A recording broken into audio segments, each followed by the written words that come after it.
ನಮಸ್ಕಾರ, ನೀವು ನೋಡ್ತಾ ಇದ್ದೀರಾ ರಿಪಬ್ಲಿಕ್ ಕನ್ನಡ. ನಾನು ಜಯಪ್ರಕಾಶ್ ಶೆಟ್ಟಿ. ಸೂಪರ್ 3 ವಿಶೇಷ ಕಾರ್ಯಕ್ರಮಕ್ಕೆ ತಮಗೆಲ್ಲರಿಗೂ ಆತ್ಮೀಯ ಸ್ವಾಗತ. ಆ ಪುಟ್ಟ ಮಗುವಿನ 2 ಬಿಂದು ಕಣ್ಣೀರು ಇಡೀ ರಾಜ್ಯದ ಜನತೆಯ ಮನ ಕಲಕಿತು. ಸೂಪರ್ 3ಯಲ್ಲಿ ಆ ಸುದ್ದಿಯನ್ನು ನಾವು ಪ್ರಸಾರ ಮಾಡಿದ್ವಿ. ಆ ಪುಟ್ಟ ಕಂದಮ್ಮ ಹೇಳಿದ್ದಿಷ್ಟೇ, ಆ ಹೆಣ್ಣು ಮಗಳು ಹೇಳಿದ್ದಿಷ್ಟೇ, ಭಾಳ ರಾಡಿ ಆಗೈತಿ, ರಸ್ತೆ ಚಲೋ ಮಾಡಿಕೊಡ್ರಿ ಅಂತ.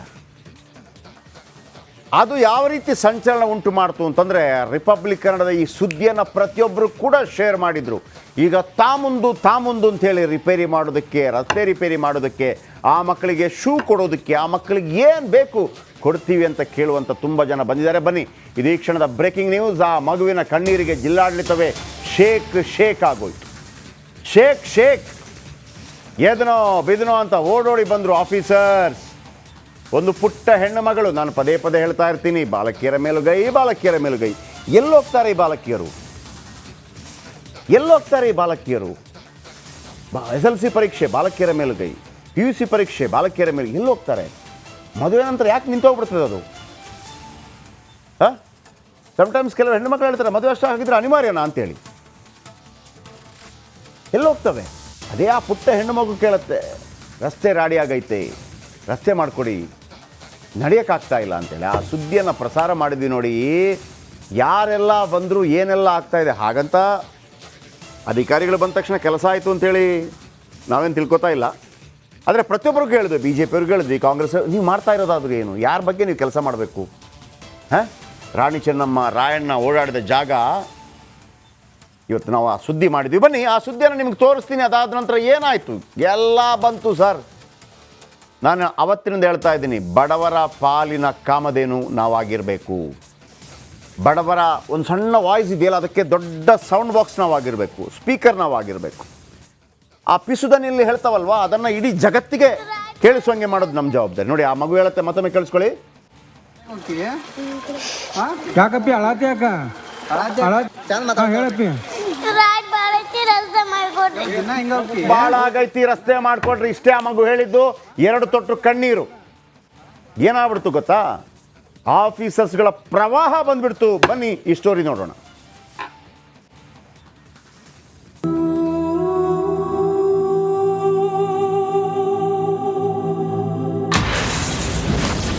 ಎಲ್ಲೆಲ್ಲೂ ಈ 2 ದೃಶ್ಯಗಳದ್ದೇ ಸದ್ದು.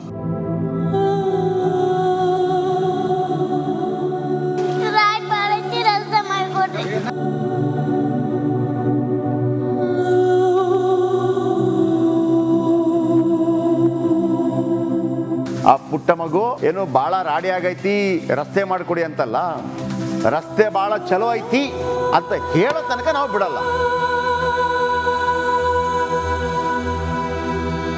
ಎಸ್, ಇದೀಗ ರಾಜ್ಯದಲ್ಲಿ 2 ದೃಶ್ಯಗಳು ಅದ್ಯಾವ ಮಟ್ಟದಲ್ಲಿ ಹಲ್ಚಲ್ ಎಬ್ಬಿಸಿದೆ ಗೊತ್ತಾ? ಕೆಳ ಅಧಿಕಾರಿಯಿಂದ ಹಿಡಿದು ಸಚಿವರ ತನಕ ಮುಟ್ಟಿದೆ.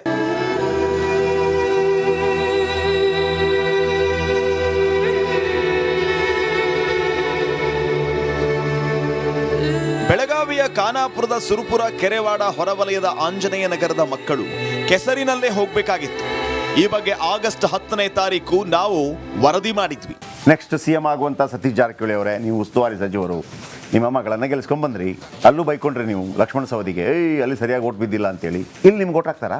ಇನ್ನು ಲಕ್ಷ್ಮೀ ಹೆಬ್ಬಾಳ್ಕರ್, ಮಹಿಳಾ ಮತ್ತು ಮಕ್ಕಳ ಕಲ್ಯಾಣ ಇಲಾಖೆ ಸಚಿವೆ, ಮಕ್ಕಳ ಬಗ್ಗೆ ಯಾರು ಗಮನ ಹರಿಸಬೇಕು? ನಾನು ಯಾಕೆ ಪ್ರತಿಯೊಬ್ಬರ ಫೋಟೋ ಕೊಡ್ತಾ ಇದ್ದೀನಿ ಅಂತಂದರೆ, ಇವ್ರ ಜೊತೆ ಬಂದಿರ್ತಾರಲ್ಲ, ಅಣ್ಣನಿಗೆ ಜೈ, ಅಕ್ಕನಿಗೆ ಜೈ ಅಂತ ಬಂದಿರ್ತಾರಲ್ಲ, ಅವನು ಯಾವನಾದ್ರೂ ಒಬ್ಬ ನೋಡಲಿ ಅಂತ ನೋಡ್ಬಿಟ್ಟು, ಅಕ್ಕ ಇಲ್ಲೇನೋ ಹಿಂಗೆ ಮಾಡ್ತಾ ಇದ್ದಾರೆ, ಇಲ್ಲಿ ಎಲ್ಲರೋ ಇಲ್ಲಿ ಏನಾದ್ರೂ ಒಂದು ಮಾಡಿ ಅಂತ. ನಿಮಗೊಂದು ಚಾಲೆಂಜ್, ಈಗ ನೋಡೋಣ ನೀವೇನು ಮಾಡ್ತೀರಿ ಅಂತ. ನೀವು ಅದನ್ನು ಮಾಡ್ತೀರೋ ಅನ್ನೋ ವಿಶ್ವಾಸ ಇದೆ ನನಗೆ. ಮಾಡ್ತೀರಿ. ಮಾಡಿದ ನಂತರ ನೀವು ಎಷ್ಟು ಮಾತಾಡ್ತೀರೋ ನೀವು ಮಾತಾಡ್ಬೋದು, ಅದಕ್ಕಿಂತ ಮೊದಲು ಬೇಡ. ಸರಿ ಸರ್, ಸರಿ, ಓಕೆ, ಥ್ಯಾಂಕ್ ಯು. ದೃಶ್ಯ ನಂಬರ್ 1, ಸುದ್ದಿ ಸ್ಫೋಟಕ್ಕೆ ಜಿಲ್ಲಾಡಳಿತ ಶೇಕ್.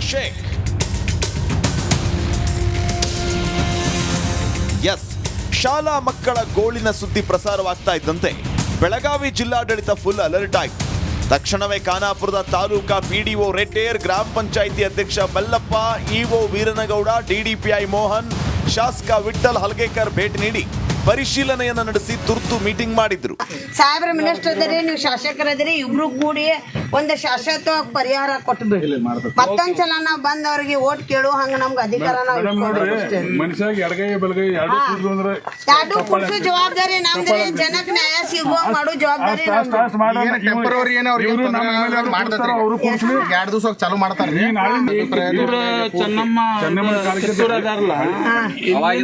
ನಂದ್ಗಡೆ ಈ ರೋಡ್ ಹೋಗ್ತಾರೆ ಈಗ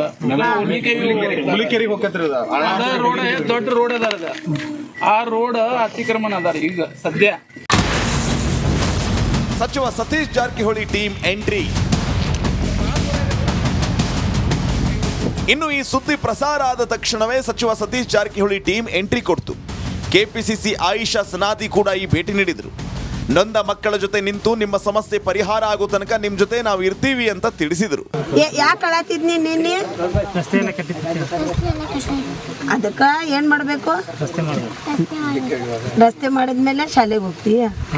ರಾಡಿ ಬಾಳ ಐತಿ, ಅಳಾತಿದ್ದಿಲ್ಲ ಮತ್ತ ಬಾಳ ಹತ್ತಿಲ್ಲ. ಅದಕ್ಕ ನಿಮ್ ಊರಿಗೆ ನಾಳೆಯಿಂದ ರೋಡ್ ಆಗ್ತಿದ್ದಿ, ಹೌದಿಲ್ಲ? ಮಾಡ್ರಿ ಸರ್. ಹಾ, ಸಾಹೇಬ್ರಿಗೆ ಹೇಳುನು, ಆಕಿನ್ ಭೇಟಿಯಾಗಿ ಬಂದಿವಿ, ಆಕಿನ್ ರೋಡ್ ಮಾಡ್ಕೊಡ್ರಿ, ಆಕಿ ಕಲ್ತು ನಿಮ್ ಜೊತೆ ಹೋರಾಟ ಹೌದಿಲ್ಲ?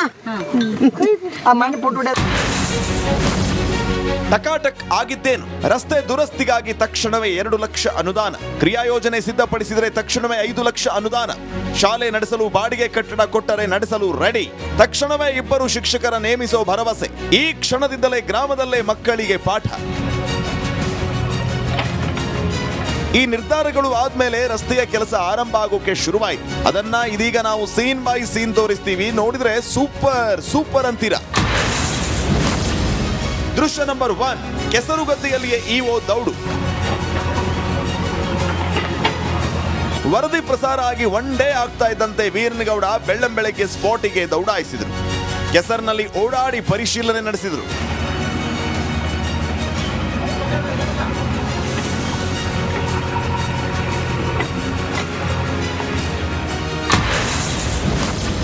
ದೃಶ್ಯ ನಂಬರ್ 2, ಕಣ್ಣೀರು ಸುರಿಸಿದ ಜಾಗ, ಹುಡುಗ ಬಿದ್ದ ಸ್ಥಳ.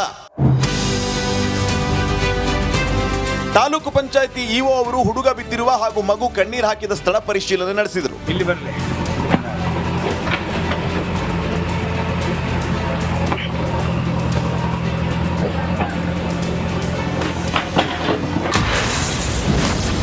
ದೃಶ್ಯ ನಂಬರ್ 3, ಜೆಸಿಬಿ ಬಳಸಿ ಕೆಲಸ ಪ್ರಾರಂಭ.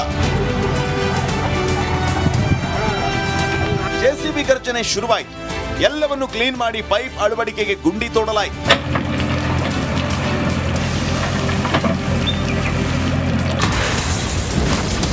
ದೃಶ್ಯ ನಂಬರ್ 4, ಟ್ರ್ಯಾಕ್ಟರ್ನಲ್ಲಿ ಬಂದ ಪೈಪ್. ಟ್ರ್ಯಾಕ್ಟರ್ ಮೂಲಕ ಸಿಮೆಂಟ್ ಪೈಪ್ಗಳನ್ನು ತರಲಾಯಿತು. ಅಳವಡಿಕೆ ಕಾರ್ಯ ಶುರುವಾಯಿತು. ಇಲ್ಲಿ ಬರಲಿ.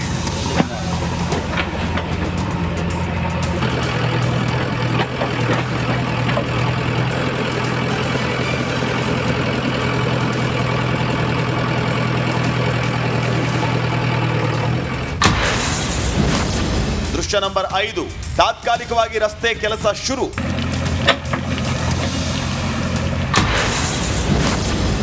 ದೃಶ್ಯ ನಂಬರ್ 6, ಸೂಪರ್ 3ಯ 50% ಇಂಪ್ಯಾಕ್ಟ್. ತಮ್ಮ ಸಮಸ್ಯೆಗೆ ಸ್ಪಂದಿಸಿದ ರಿಪಬ್ಲಿಕ್ ಕನ್ನಡಕ್ಕೆ ಮಕ್ಕಳು ಹಾಗೂ ಸ್ಥಳೀಯರು ಥ್ಯಾಂಕ್ಸ್ ಹೇಳಿದರು. ರಸ್ತೆ ಚಲೋ ಆಗ್ತೈತಿ, ಎಲ್ಲರಿಗೂ ರಿಪಬ್ಲಿಕ್ ಎಲ್ಲರಿಗೂ ಧನ್ಯವಾದ. ಅಣ್ಣ ಇದ್ದವ ಇವತ್ತ ರಸ್ತೆ ಚಲೋ ಐತೆ, ಅದು ಖುಷಿ ಐತಿ. ಒಟ್ನಲ್ಲಿ ಸೂಪರ್ 3 ಇದೀಗ ಅರ್ಧ ಕೆಲಸ ಮಾಡಿಸಿದೆ. ಫುಲ್ ರೋಡ್ ಆಗೋ ತನಕ ಬೆನ್ನತ್ತಲೇ ಇರುತ್ತೆ. ನಿಮಗೆ ಗೊತ್ತಲ್ವಾ, ಸೂಪರ್ 3 ಕಮಿಟ್ಮೆಂಟ್ ಅಂದ್ರೆ ಕಮಿಟ್ಮೆಂಟ್. ಆ ಪುಟ್ಟ ಮಗು ಏನು ಭಾಳ ರಾಡಿ ಆಗೈತಿ ರಸ್ತೆ ಮಾಡಿಕೊಡಿ ಅಂತಲ್ಲ, ರಸ್ತೆ ಭಾಳ ಚಲೋ ಐತಿ ಅಂತ ಹೇಳೋ ತನಕ ನಾವು ಬಿಡಲ್ಲ. ಸರ್, ನಿಮ್ಮಿಂದ ನಮ್ಗೆ ಚಲೋ ಆಗ್ತಾ ಇದೆ, ನಮಗೆ ಒಳ್ಳೆ ರಸ್ತೆ ಆಗ್ತಾ ಇದೆ. ರಿಪಬ್ಲಿಕ್ ಧನ್ಯವಾದಗಳು. ಜೈ ಸರ್, ಬುದ್ಧಿ ಜಗ ಆಗ್ತೈತಿ, ರಸ್ತೆ ಚಲೋ ಆಗ್ತೈತಿ, ಎಲ್ಲರಿಗೂ ರಿಪಬ್ಲಿಕ್ ಎಲ್ಲರಿಗೂ ಧನ್ಯವಾದ. ರಿಪಬ್ಲಿಕ್ ಕನ್ನಡದ ಸೂಪರ್ 3 ಕಾರ್ಯಕ್ರಮದಿಂದ ನಮಗೆ ಚಲೋ ರಸ್ತೆ ಆಗಿದೆ. ಎಲ್ಲ ಮಾಧ್ಯಮದವರಿಗೆ ತುಂಬಾ ಧನ್ಯವಾದಗಳು. ಮೈಲಾರಿ ಪಟಾತ್, ರಿಪಬ್ಲಿಕ್ ಕನ್ನಡ, ಬೆಳಗಾವಿ.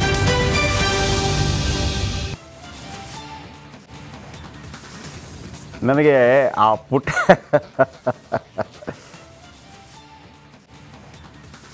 ಸಿದ್ದರಾಮಯ್ಯ ಮಾತಾಡಿದ್ರೆ ಮಾತ್ರ ಅಲ್ಲ ನಾವು ಮೈಕ್ ಹಿಡಿಯೋದು, ದರ್ಶನ್ ಮಾತಾಡಿದರೆ ಮಾತ್ರ ಅಲ್ಲ ನಾವು ಮೈಕ್ ಹಿಡಿಯೋದು. ಕುಮಾರಸ್ವಾಮಿ, ದೇವೇಗೌಡರು, ಯಡಿಯೂರಪ್ಪನವರು, ಸಚಿನ್ ತೆಂಡೂಲ್ಕರು, ನರೇಂದ್ರ ಮೋದಿಯವರು ಇವರು ಮಾತಾಡಿದರೆ ಮಾತ್ರ ಅಲ್ಲ ನಾವು ಮೈಕ್ ಹಿಡಿಯೋದು. ಆ ಪುಟ್ಟ ಮಗು ಕಣ್ಣೀರು ಹಾಕಿದಾಗಲೂ ಮೈಕ್ ಹಿಡಿತೀವಿ. ಸಾರ್ಥಕ ಕಾಣ್ತಾ ಇದೆಯಲ್ಲ ನಿಮಗೆ? ಈಗ ರೋಡ್ ಆಗತ್ತೆ ರೀ, ತಾತ್ಕಾಲಿಕವಾಗಿ 2 ಲಕ್ಷ ಬಿಡುಗಡೆ ಮಾಡಿದ್ದಾರೆ, 5 ಲಕ್ಷ ಇನ್ನೊಂದು ಬಿಡುಗಡೆ ಮಾಡ್ತಾರೆ, ಏನೆಲ್ಲ ಆಗಿದೆ ನಿಮ್ಗೆ ತೋರಿಸಿದ್ದೀನಿ. ಆಮೇಲೆ ನಿಮಗೆ ಒಂದು ವಿಶ್ವಾಸ ಇದೆ ಅಂತ ನಾನು ಅಂದ್ಕೊಂಡಿದ್ದೀನಿ, ಆ ವಿಶ್ವಾಸ ಉಳಿಸ್ಕೋತೀನಿ ಅಂತೇಳಿ. ಸಮ್ಟೈಮ್ಸ್ ನಾನು ಯಾವುದಕ್ಕಾದ್ರೂ ಕೇಳಿದಾಗ ನೀವು ಮನಬಿಚ್ಚಿ ಕೊಟ್ಟಿದ್ದೀರಿ. ಆಮೇಲೆ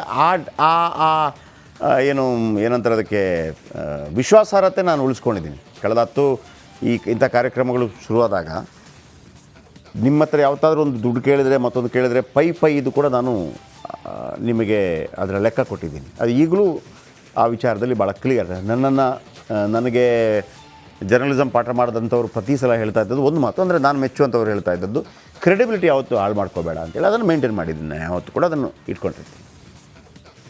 ನಮ್ಮ ಆಫೀಸು ನಾನು ಸಾಧ್ಯವಾದರೆ ನಾಳೆ, ಈಗ ನನಗೆ ಆಫೀಸ್ ಅಡ್ರೆಸ್ ಕೊಡಲಿಕ್ಕೆ ಕಷ್ಟ ಆಗ್ತಿದೆ, ನನ್ನ ಕಲೀಗ್ ದೀಪಕ್ಗೆ ಆ್ಯಂಡ್ ರಾಘುಗೆ ಹೇಳ್ತೀನಿ, ನಮ್ಮ ಅಡ್ರೆಸ್ ಒಂದು ರೆಡಿ ಮಾಡ್ಕೊಳ್ಳಿ, ಆಫೀಸ್ ಅಡ್ರೆಸ್. ನನಗೊಂದು ಅನಿಸ್ತಾ ಇದೆ, ಆ ಮಕ್ಕಳಿಗೆ ಒಂದೊಳ್ಳೆ ಬಟ್ಟೆ ಕೊಡಬೇಕು ರೀ. ಆ ಹೆಣ್ಣುಮಗಳಿಗೆ ಒಂದು ಒಳ್ಳೆ ಜಿಗ್ ಬಟ್ಟೆ ಹಾಕಿಸ್ಬೇಕು. ಪುಟ್ಟ ಮಕ್ಕಳಿಗೆ ಒಳ್ಳೆ ಬಟ್ಟೆ, ಒಂದು ಪ್ಯಾಂಟು ಶರ್ಟು ನೋಡಿ, ಆ ಮಗುಗೆ ಸಾಧ್ಯ ಆದರೆ ಒಳ್ಳೆ ಚಪ್ಪಲ್ಸು, ಶೂ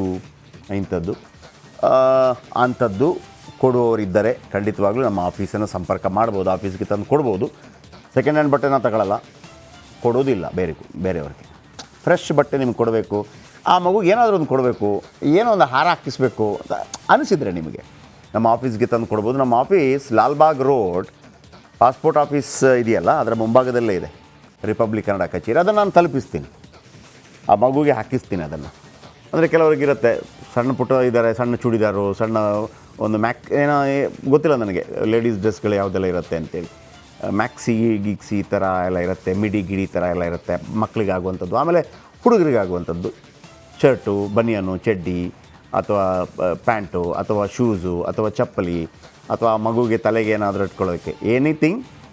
ಯಾಕಂದರೆ ನನಗೊಂದು ಆಸೆ ಏನು ಗೊತ್ತಾ, ಸಮ್ಟೈಮ್ಸ್ ಒಂದು ಕನಸು ಕಾಣ್ತಾವಲ್ಲ ಮಕ್ಕಳು, ಬಡವರ ಮಕ್ಕಳ ಕನಸು ಕಾಣುವಾಗ ಸಮಾಜ ನಾನು ಏನೋ ಕೇಳಿದೆ ಕೈ ತುಂಬಿ ಕೊಟ್ಟಿದೆ ನನಗೆ ಅಂತ ಅನಿಸ್ಬೇಕು ಅಂತ ನಾನು ಅಂದ್ಕೊಳ್ಳೋದು ಯಾವತ್ತು ಕೂಡ. ಆಗ ಅವನಿಗೆ ಆ ಸೊಸೈಟಿ ಬಗ್ಗೆ, ಸಮಾಜದ ಬಗ್ಗೆ ಒಂದು ಪ್ರೀತಿ ಇರುತ್ತೆ ಅಂತೇಳಿ. ಗೊತ್ತಾಯ್ತಾ? ಆ ದೊಡ್ಡವನಾದಾಗ ಅವನು ತನ್ನ ಮಕ್ಕಳಿಗೆ ಹೇಳ್ತಾನೆ, ಈ ಸಮಾಜ ಸರಿ ಇಲ್ಲ ಅಂತ ಹೇಳೋದೇ ಇಲ್ಲ ಅವನು. ಇಲ್ಲಪ್ಪ, ಈ ಸಮಾಜ ಭಾಳ ಅದ್ಭುತವಾಗಿದೆ, ನಾವೇನಾದರೂ ಕೇಳಿದಾಗ ಈ ಸಮಾಜ ಕೊಡುತ್ತೆ ನಮಗೆ ಅಂತೇಳಿ. ನಾವು ತುಂಬ ದೋಷಣೆ ಮಾಡಿದ್ದೀವಿ ಜನಗಳನ್ನು, ಜಾತಿಯ ಹೆಸರಲ್ಲಿ. ದೇವಸ್ಥಾನ ಹತ್ತಬಾರ್ದು, ನೀರು ಕುಡಿಬಾರ್ದು, ಮುಟ್ಟಬಾರ್ದು, ನೆರಳು ಬೀಳಬಾರ್ದು. ಆದರೆ ಬದಲಾವಣೆ ಮಾಡ್ಕೊಳ್ಳೋದಕ್ಕೆ ನಮಗೆ ಅವಕಾಶವೂ ಇದೆ,